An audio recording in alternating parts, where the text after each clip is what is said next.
Hey everyone, it's Lucid. Welcome back to another episode with Early Age Yomi in Ringworld.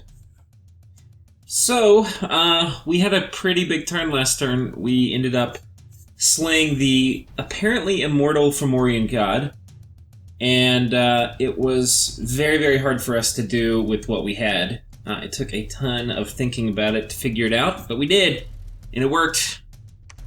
So let's get into this turn. Message from Fomoria. Yeah, it looks like it. He had a good run. Indeed he did. We have a magic skull mentor from Lanka. So Lanka is sending us skull mentors and flesh eaters. Very nice. Lanka, I think this is a cloud trapeze. Oh no, teleport from his super combatant. Okay, so this actually would be a pretty big fight. There's a lot of Fomorian giants here. Okay, so it's got 328 HP right now. Let's go see. It's going to jump in over here.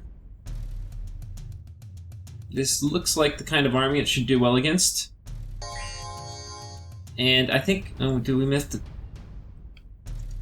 the buff cycle? No, it's got Body Ethereal, Temper Flesh, Iron Skin. So it's going to be very, very tough.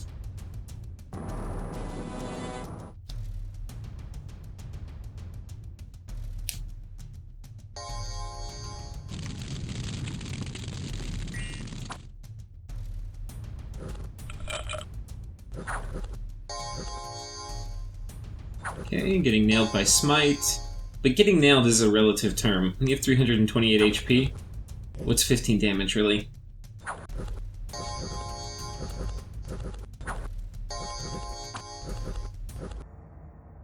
No afflictions. The nice thing about being a Blood Nation and taking a kind of super combatant-y character is you can always heal afflictions with Blood Feast.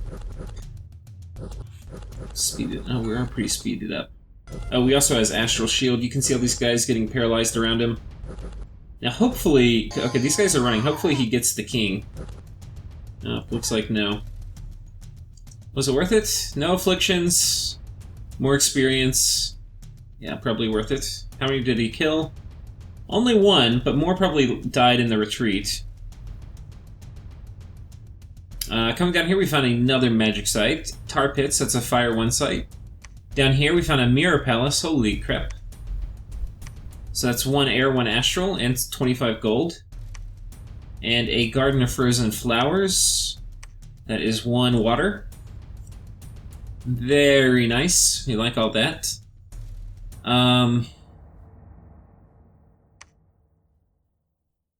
So, okay, we're attacking Fomoria here with bandits, banditos. These are little banditos who've done a pretty respectable job considering everything, killing PD. But this foe may be beyond them.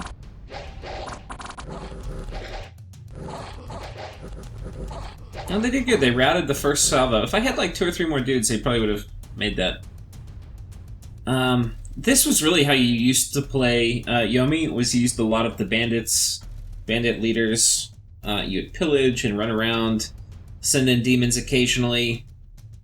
There were a bunch of things you could do, but they play a lot differently now than in Dominions 4.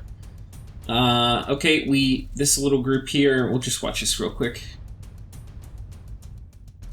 Just barbs, who are probably going to do most everything. My guy's going to buff up and then...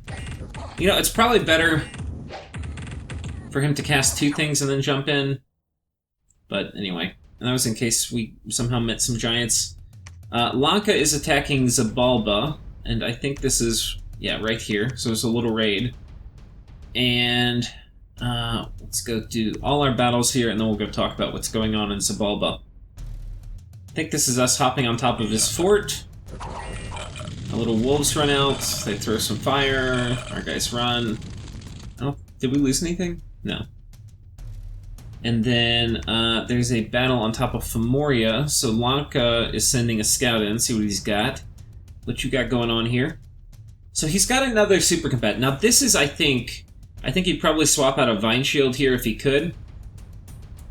But this is... And this would probably be better with a Burning Pearl. to get that attack skill up. But aside from that, this is probably pretty close to the build he was thinking about for a lot of his dudes, a lot of his giants, or Fomorian kings.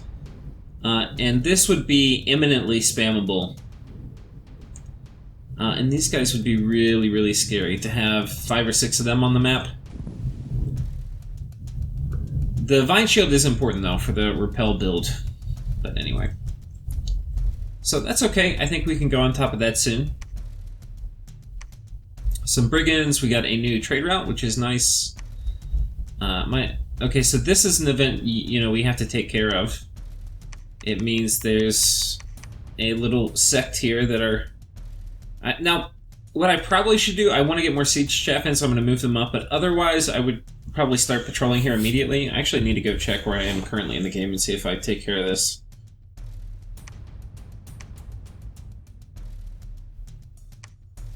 So, I think that's about it. Okay, so this guy, we're actually going to rename him soon. I have a new name in mind. We'll check. I'll make sure to keep checking back in various episodes, but he is deployed. And actually, I'm going to tell you, we're going to go ahead and name him to Daz Tactic, because Daz is a schemy, black servant, Bane Venom Charm carrying dude, I think, if he were to be a character in Dominions. Just kidding. Anyway, yeah, he's going to be making his way down to Niflheim, doing scheming in the shadows. And yeah. So, okay, looking down here, we see this is a big group, and we see this is a big group, and this looks like a properly composed Nifl army. It's got Jotun skin shifters and Gaijas can really buff the skin shifters up really well with wooden warriors and body ethereal. So a bunch of cool things they can do, and then potentially they can throw out some skelly spam mixed in. So this potentially could be a very, very dangerous Nifl force. Unfortunately, I don't have a scout to send here and watch this battle, but I expect probably this turn, but maybe next there will be a big battle on top of Xibalba. But we'll see. But it's kind of interesting. I mean, we don't have any diplomatic relations with Niflheim. But he's definitely been doing the Xibalban fight, and we've been kind of just freeloading here. He hasn't said anything to us. And he's going to march in and take it. Now, if he takes it, I wonder what's going to happen. If I were him and I saw, like, okay, these other guys are coming in the planet and there's a huge freaking army here, I'm going to be like, okay, look, you guys get the planet. This is mine. But it's hard to know. They might not be okay with that. But everything looks like he's going to march this big army right into Xibalba. But we'll see. So I think that's it for this turn. Let's do outgoing messages. A message to Fomoria. I haven't ever seen a repel-based super combatant before. Neither has anyone on Discord. Probably the hardest early game SC I've ever had to defeat. Very original thought by you. Learned a lot. And then also it goes without saying that if it wasn't 2v1, this probably would have played out a lot differently, I'm sure. Which is true. He did kind of whip both of our butts for a while. And then I'm sending some stuff to Lanka. Lanka's basically going to be making Skull Mentors for me, so now it's really time, I think, we talk about my research economy. We are not going to be able to produce a ton of mages. Let's just examine the mages we get. We get these guys who have an upkeep of 52 a year. We get these guys who have an upkeep of 78 a year. So these guys are not much more upkeep. They have a bit less research than this. But the fact that this also kind of sucks, and we don't have any money, is the big problem. Like, cranking out a ton of Dione, you have no money. I mean, like, I'm pretty big. I'm not going to get a ton bigger in the near term. I mean, we'll conquer Fomoria, and we'll get a little more income, but, you know, like, I do not have much income, and my upkeep's going to continue to go up. So, basically, we're not going to be able to crank out nearly as many mages as we maybe had wanted to. I want Oni generation, so we're doing our little Oni pit. And yeah, so I need to have these guys to fill up my Oni pits. Anyway, I'll stop beating around the bush. The main thing is almost all of our research is going to come from items. So I'm sending Lanka a ton of my death gems, and I need to turn those death gems into research. So we'll be getting hammer forged skull mentors back.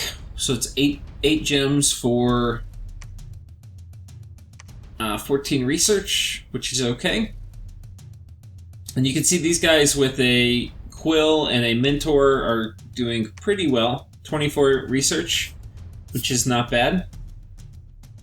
Now, some among you may say, I cannot believe that you are going to do that instead of all the other great things you have to spend death gems on. Well, let's look at some of them. These we don't really need. These are bad. These are great, but we don't have an easy way to bless a lot of them right now. We'd have to mass produce priests until I can get like communioned Daitango, which is possible, but like that's a lot of doing. But these are good. These are good, but I need research, you know. And I don't have another way to get research. I'm just, my gold economy is so limited. Ghost generals, these guys are okay, and then these guys are probably not worth it. But I mean, there's a lot. Death gems are super valuable. Wraith Lords should be great. I got a ton of super combatants already. I don't really need more. Anyway, you may find it weird. You may not like it, but when your research economy is this bad, the gains you're going to get by turning a large amount of death income into research are going to probably outweigh the other uses, which, if you had a great research economy, you'd be like, no, I would never spend death gems on that. But for us, because our gold economy is bad, our research economy is bad, and the best way around that for us is going to be Skull Mentors. Anyway, that is that. Now, so we're sending death gems to Lanka every turn. We're going to go ahead and pull up the next turn. This is turn 31, so we're going to turn 32. Reworld turn 32.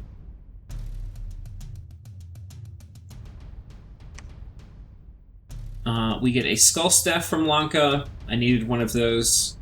And we have 64 Nature Gems. We are going to try our hand at something sneaky. We'll talk about that in a minute. Some more raiding. We raid Femoria. Lanka is actually one of the better raiding nations in the game. They have really, really good raiding potential. Femoria with their own counter raiding. Very nice. Our Oni Shugo fight the Phantasmal Beasts, which are up here. So we got the Mist-Covered Highlands site, which is triggering all these events. So we killed them, we put 20 PD here to deal with whatever comes back, and then we're retreating. That is our grand plan. We have a battle in Femoria. Let's go watch this. We've got two of our dudes. We've got Lord Varignon, and we've got Jojek, and they have reported for duty at Femoria's capital. On the other side, we just have PD.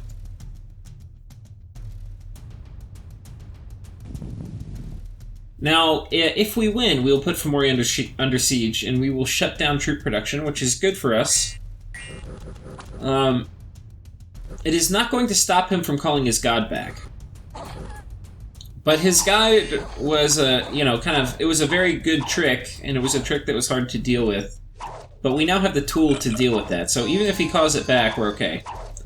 Now, we didn't really talk about this last turn, but we had these guys run in, and this guy is going to be making Skelly spam, and this guy is going to run in there. And this is a really safe way to have your super combatants fight, is with a nice Skelly spam screen. That way they're less likely to get targeted down by anti-super combatant thugs. There is some waste, like he spent probably one turn there not attacking. But he's doing his job. And you can see we make a phenomenal amount of Skelly spam with just one dude. Normally the thing you do with Skelly spam is you get like a bunch of D2 or D3 guys, and they just crank it out every turn until they fatigue out. This guy is different. He is fatigue neutral while doing Horde of Skeletons.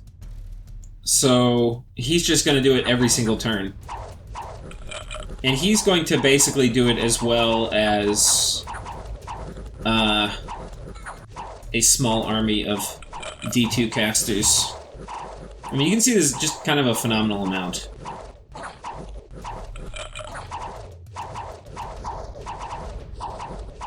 Now, he does have a Ring of Returning on him, so he could get smacked by a pebble and then run away.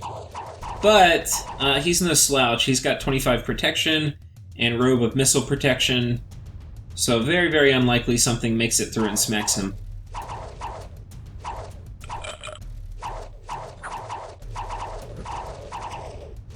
They are really trying, though. They're not even shooting at the skeletons or anything else. They're shooting at that guy. The Robe of Missile protection, let's talk real quick while this is going on about how to be fatigue neutral. These guys, again, have really bad armor. Robe of Missile protection is really good. One of the main things you have to do is get your encumbrance down.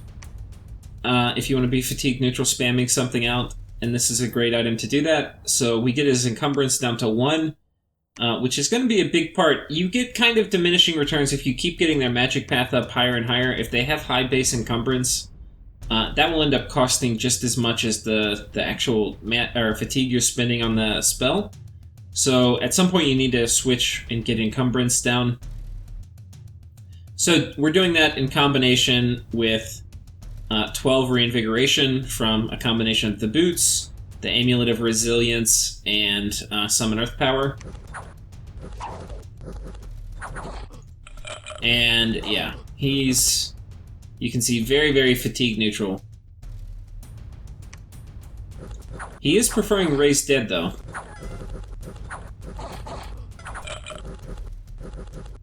To Horde of Skeletons. I'm assuming we have it researched.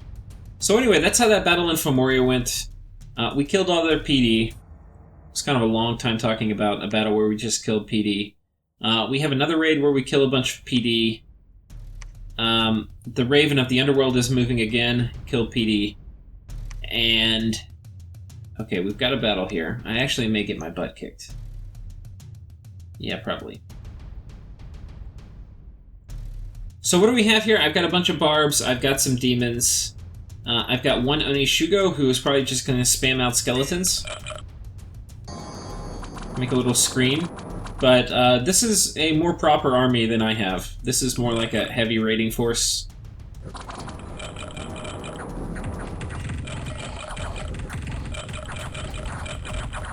And this is not going to go well for us. We've got some flying dudes. So he's got a couple of these Fomorian Kings kitted out now. And yeah, they're going to jump in, and especially with these magic weapons, they're going to do a really good job killing the second form of the demons. And yeah, this is a bit of a setback for us. He's got a nice amount of skeleton screen coming out himself to kind of buff up his ranks. This Oni Shugo is probably going to die, because I think some of his guys are flying. And he's fatigued out. Probably need to run now, buddy. Yeah, you're dead. Yeah, they didn't even blink. Okay. So that was that battle. We lost a fair amount of our chaff. And this was important because we needed siege chaff to get through this, some of these fort walls quickly before Fomoria's god respawns. The thing is, when his god respawns, we got a Shademail Halbergen. Which is really good. That's actually one of the good armors we need. And we found a magic site, a Merchant of the Damned, and that is going to give us a Blood Slave per turn. We'll go check it out. Okay, so that's that. Where was his army? His army was here that broke out. So,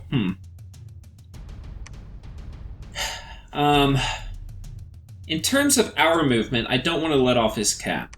So we're going to kind of double down here. I'm going to send another guy, Tylus, in onto Fomoria's cap.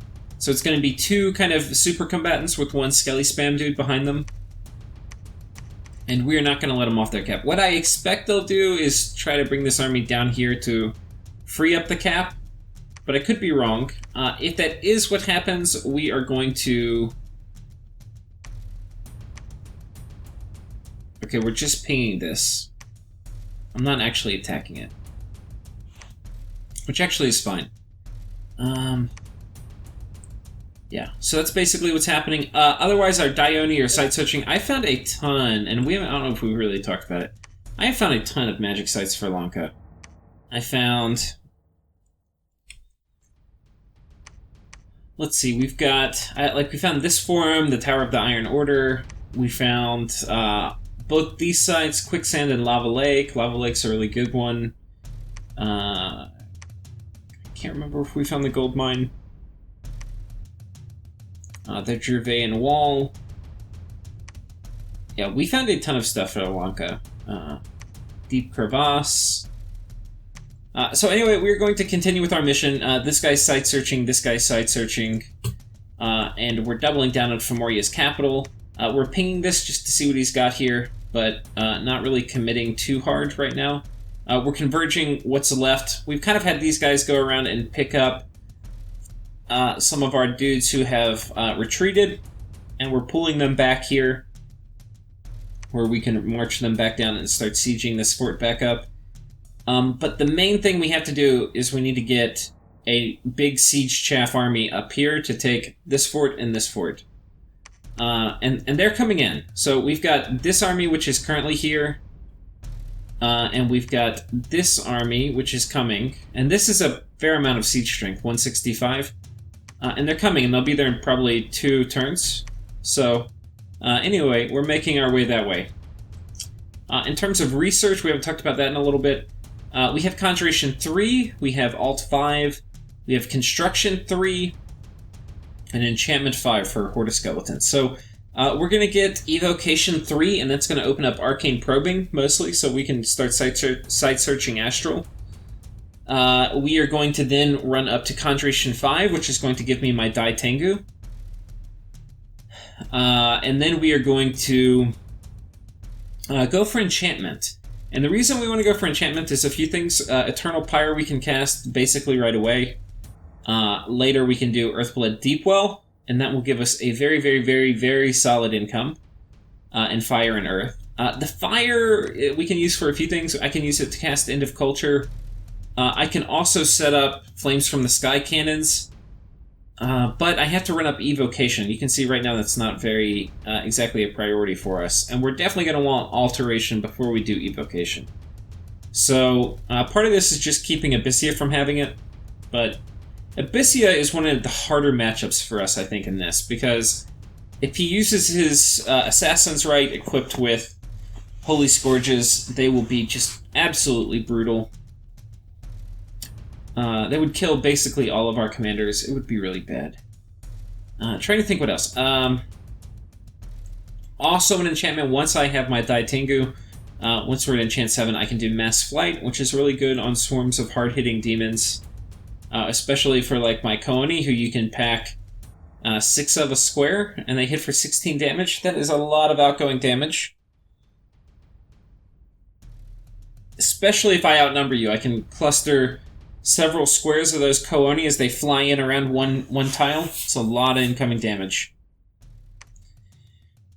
So, I think that's it. Thank you guys for watching. I'll see you next time.